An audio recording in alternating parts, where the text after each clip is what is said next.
You ever spend 30 minutes deciding what to eat, only to end up ordering the same thing you always do, or spent hours stalking job boards, then closed the tab because every option felt like a trap? We're making decisions all the time. What to wear, who to text back, whether to go out or stay in, how to spend our time, money, energy. It never ends. It's like this constant background noise in our heads. And yet, when it really matters, like choosing a career path, deciding to end a relationship, moving cities, suddenly it feels impossible. We freeze, overthink, ask 5 different friends, and still feel confused.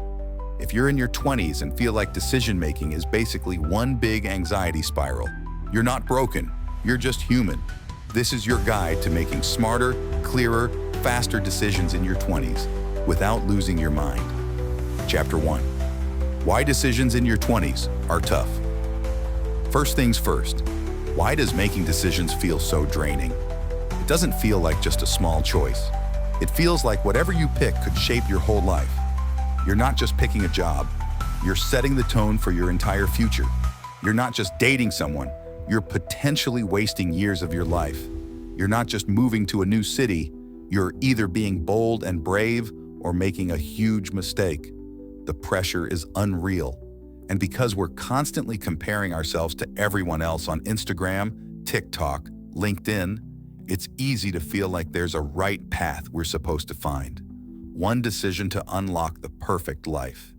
Let me tell you something that'll take a load off your shoulders. There's no perfect decision, only the one that's right for you right now.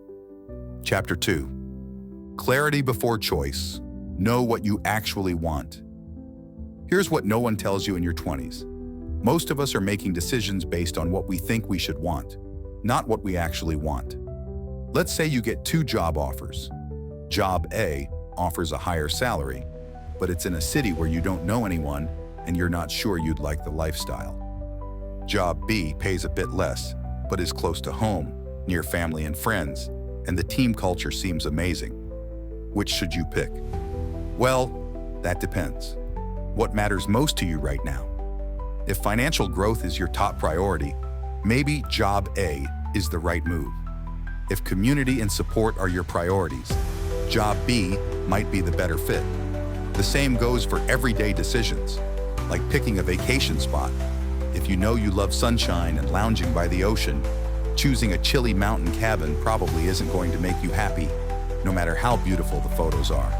If you're feeling stuck, it's often because you haven't gotten honest with yourself about what you value most. Start there. Chapter 3. Let your gut and brain work together. Ever had that gut feeling where something just feels off? Or the opposite, when you can't explain it, but something feels right?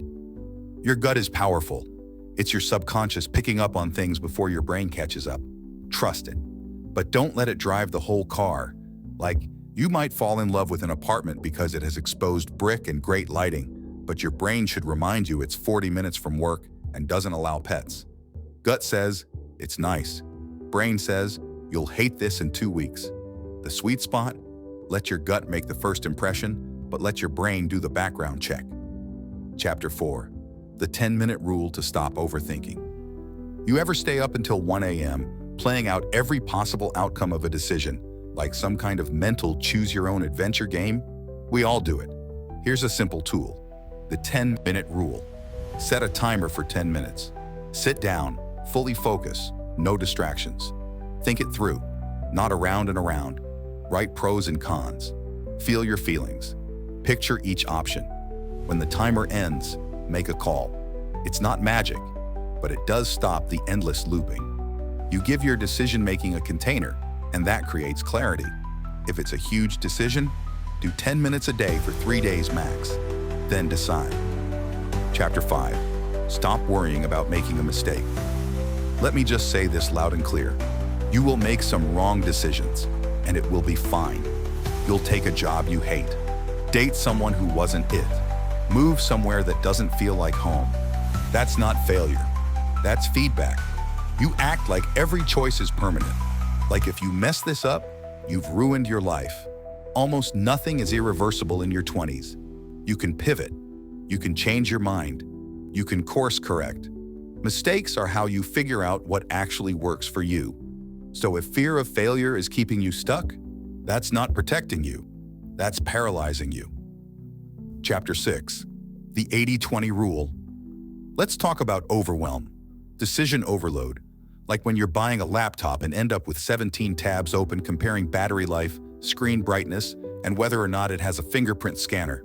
And suddenly you hate everything. Use the 80-20 rule. Ask, what 20% of this choice will give me 80% of what I care about? For laptops, that might be performance and durability.